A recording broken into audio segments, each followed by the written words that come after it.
Break के बाद एक बार फिर आपका स्वागत है। आप देख रहे हैं 2017 की हमारी विशेष पेशकश, जिसमें हम अलग अलग पैनलिस्ट से चर्चा करेंगे और अब हम जानना चाहेंगे कि देश की विदेश नीति कैसी रहेगी। 2016 से हमने क्या सबक लिया, किन चीजों को लेकर के सावधान रहना होगा, हमारी जीडीपी की क्या स्थिति रहेगी, पॉलिटिकल सिनेरियो क्या रहेगा, पॉलिटिकल पार्टीज को क्या सावधानियां बरतनी होंगी।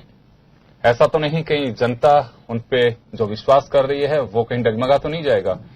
क्या सावधानियां बरतनी होंगी 2017 में, उनको लेकर के हम चर्चा करेंगे। अनिल शेखावत साहब राजनीतिक और आर्थिक समीक्षक हमारे साथ में हैं। डॉक्टर करोड़ी सिंह जी विदेश मामलों के जानकार हैं, आपका स्वागत है। डॉक्टर साहब, मैं आपसे जानना चाहूंगा कि 2016 अगर हम चर्चा करें तो काफी 2014 मई में जब नरेंद्र मोदी देश के प्रधानमंत्री बने, उसके बाद से ही विदेश नीति को लेकर के बहुत सारी संभावनाएं, बहुत सारे नजरिया, बहुत सारी चीजों पे फोकस करना, ये सबका रहा है। और कुछ चीजों में हमने ये भी देखा कि बहुत जल्दबाजी रही है, कुछ में रहा है कि ठीक दिशा में देश की विदेश नीति जा रही है। लेकिन 2016 से 2017 की बात करें तो ऐसी कौन सी चीजें आप चिन्हित करते हैं जो हम 2016 में भूल के रूप में माने, जो 17 में नहीं करनी चाहिए?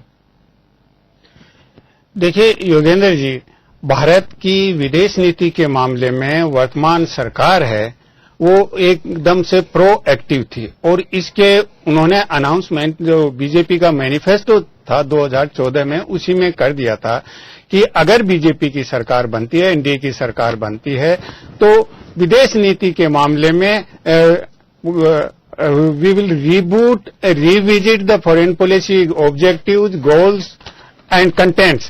ये उनके मैनिफेस्टो में था।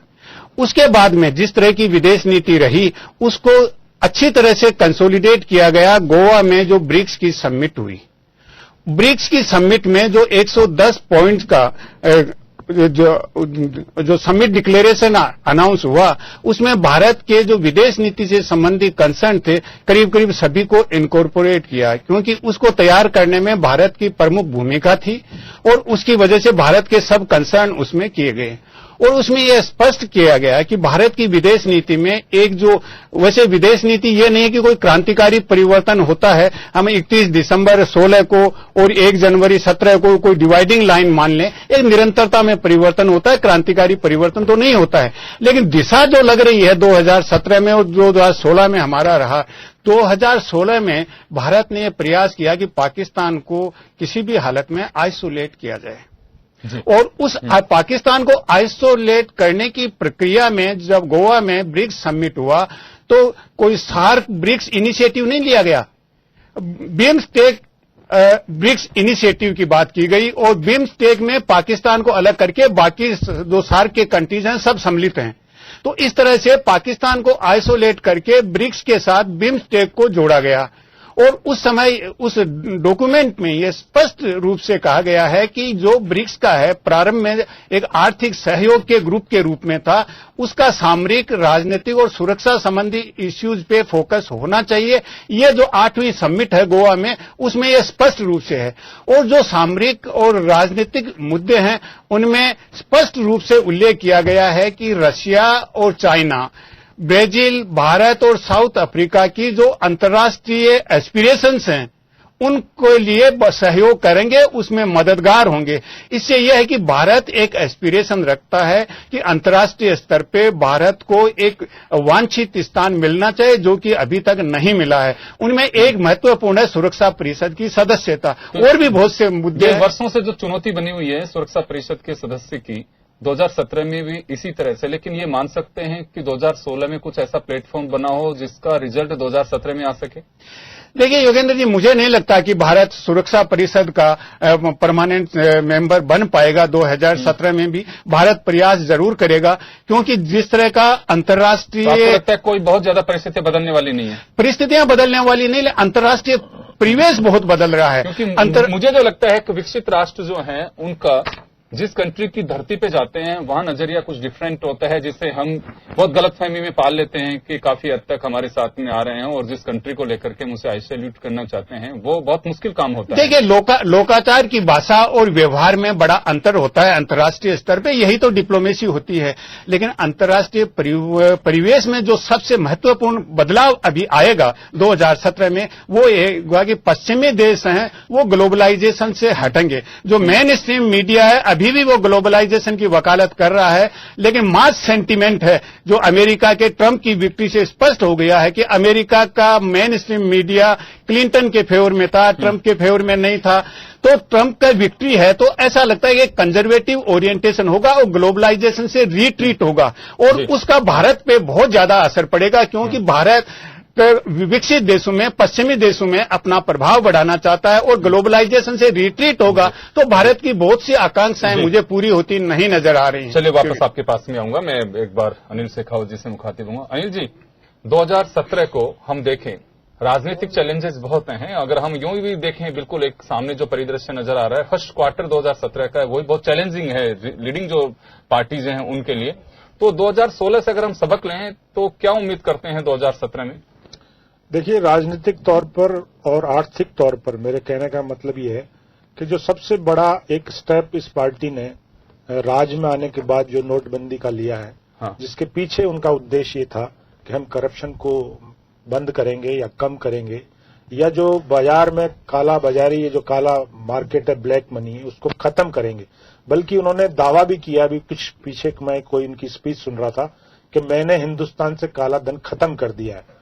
तो इस टाइप की जो बातें वो कर रहे हैं वो निहायत ही ऐसी बातें हैं जो असंभव सी प्रतीत होती हैं कि इस विश्व में कोई भी ऐसी इकोनॉमी नहीं है जहां पर काला धन नहीं हो। काला धन का जनरेशन का जो मेन जो ओरिजिन है वो सिस्टम से होता है। अगर आपके इनकम टैक्स के सिस्टम्स, आपके रूल्स, आपके रेगुलेशंस, आपका एक्ट ऐसी चीजों को जनरेट करने का प्रोत्साहन देता है, तो निश्चित तौर पे उन्होंने बंद करने की बात करी, परंतु जो सिस्टम हमारा चल रहा है, जो एक्ट चल रहा है, जो हमारे नियम चल रहे हैं, उनको टैप करने की उन्होंने कोशिश नहीं करी। तो आगे वाला साल का फर्स्ट क्वार्टर जिसकी आप बात कर रहे हैं, उसमें हमारा बजट फरवरी में आने वाला है और ये जो नोटबंदी बंद की थी, इसका एक्सटेंशन जो है, क्योंकि 31 मार्च 2017 तक उन्होंने आरबीआई में ये पैसे जमा कराने की एक लिमिट दी है, तो निश्चित तौर पे फर्स्ट क्वार्टर इसी घोषणा के इर्द गिर्द घूमेगा और वो भारतवासियों को ये दिलासा, ये विश्वास दिलाने की कोशिश करेंगे कि जो मैंने ये स्टेप किया है ये भारतवासियों की हित में किया है। जो मेरे पर्सनल मत है कि ऐसी कोई भी चीज होने वाली नहीं है। जिस हिसाब से उन्होंने हल्ला किया था, जिस हिसाब से वो जहां से चले थे, वो ब्लैक मनी से चले थे, लेस मनी और जो है जो डिजिटल वाली चीज आ गई है, तो प्लास्टिक मनी की बात करने लग गए, तो जो चीज जहां से चली थी वो डाइवर्ट होते हुए दूसरी तरफ चल रही है। इसका मतलब सरकार कहीं ना कहीं को ये अंदेशा है कि हमने जो स्टेप लिया वो कहीं ना कहीं हमारा पूरा होता हुआ नहीं दिख रहा है। तो निश्चित तौर पे हिंदुस्तान की ये इस टाइप के एक लोग फिगर भी आए कि 8% ऑफ दी पॉपुलेशन के पास हिंदुस्तान का 30% जो है वेल्थ है, 1% पॉपुलेशन के पास, और 70% पॉपुलेशन के पास 13.6% की नेट वेल्थ है। तो जिन आदमियों को टैप करना था, जिन आदमियों के पास ब्लैक मनी हो सकती थी, उनके लिए इस घोषणा में कुछ नहीं है और निश्चित तौर पे ये आई वॉश वाली स्कीम है। लोगों को ये सिर्फ बताने का भ्रम पैदा किया जा रहा है कि हमने ब्लैक मनी को। अक्सर ये कहा जाता है कि वर्तमान के जो कर्म है फ्यूचर में उसका रिजल्ट मिलता है, तो क्या माना जाए कि क्योंकि जो लास्ट के 2016 के 2 महीने की अगर हम बात करें, क्योंकि 8 नवंबर से नोटबंदी, उसके आसपास की जो चीजें यानी सर्जिकल स्ट्राइक की बात करें और दूसरी जो चीज करें, और मैंने कहा कि फर्स्ट क्वार्टर 2017 का काफी इंपॉर्टेंट है पॉलिटिकल पार्टीज के लिए भी और देश के लिए भी, क्योंकि बजट थोड़ा सा पहले आ रहा है। अब की बार जो सरकार का नजरिया है कि जनवरी से दिसंबर तक इसे किया जाए फाइनेंशियल ईयर, तो आप तो चार्टर्ड अकाउंटेंट भी हैं, खुद भी समझते हैं। 16 का कर्म्स में जोड़ रहा हूं 2017 में आपने कहा कि नोटबंदी भी एक बड़ी एक्सरसाइज सरकार की है, जिसका रिफ्लेक्शन अब कितना रहेगा बहुत कम चांस है। हम चाहे सिटी में हम लाइन फ्री देख रहे हों, बट अभी भी रूरल बेल्ट में बड़ी मुश्किलें हैं। तो ऐसी कौन सी चुनौतियां सरकार के लिए हो सकती हैं, देश के सामने हो सकती हैं, जिससे वास्तव में हमें 16 से सबक लेकर के कम से कम उनकी तो पुनरावृत्ति ना करें? देखिए, पुनरावृत्ति नहीं करें, ये तो सरकार अपने जितने भी गलत फैसले हुए हैं उनके जो भी रिजल्ट आएंगे उससे सरकार को सीखना पड़ेगा। परंतु अभी तक की जिस स्कीम के तहत उन्होंने ये घोषणाएं की थी वो कहीं पर भी फुल होती हुई हमें नजर नहीं आ रही है। तो निश्चित तौर पे जो हिंदुस्तान का बहुत बड़ा एक वर्ग है, जिसको आप कह सकते हैं 92%, 95% जो वर्ग है, वो इस घोषणा के प्रति कहीं पे मायने नहीं रखता, इस घोषणा के अंतर्गत नहीं आता। तो निश्चित तौर पर सरकार अपनी जो नाकामी है उसको छुपाने के लिए जैसे रोज रोज घोषणा कर रही है, रोज रोज नियम बता रही है, इसका मतलब कहीं ना कहीं सरकार ने इस घोषणा के तहत जो उनको तैयारी करनी थी वो उन्होंने ग्राउंड लेवल पे नहीं करी।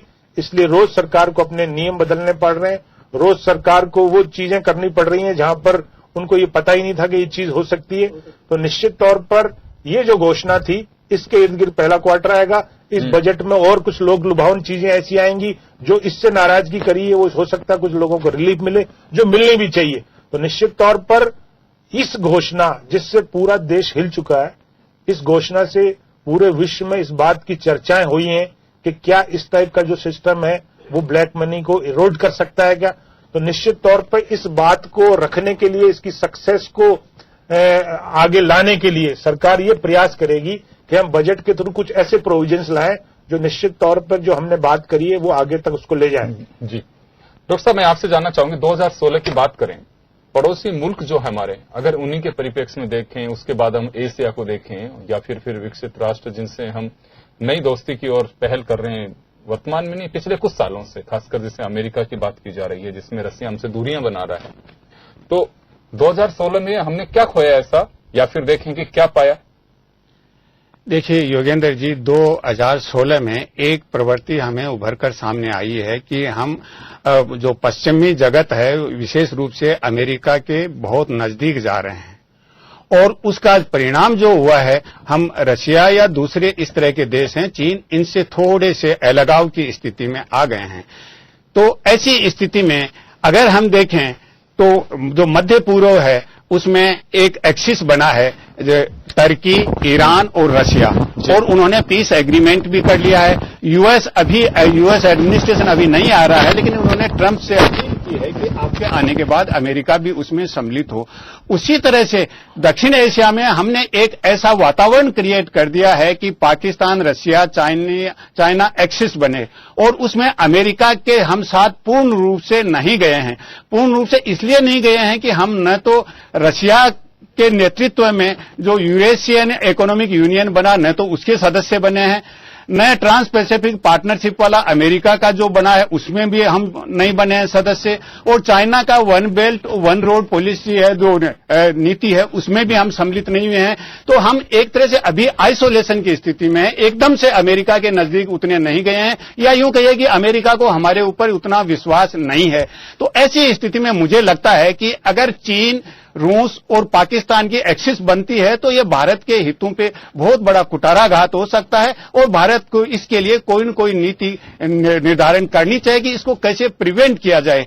अमेरिका ने यह सोचा है कि अमेरिका के मीडिया ने पिछले चुनाव में ट्रंप के बारे में कहा गया कि वो रशिया से सपोर्ट ले रहा है, रशियन इंटेलिजेंस है उसमें इन्वॉल्व है, तो ट्रंप रशिया के नजदीक आकर रशिया को चाइना से दूर करने का प्रयास कर सकते हैं।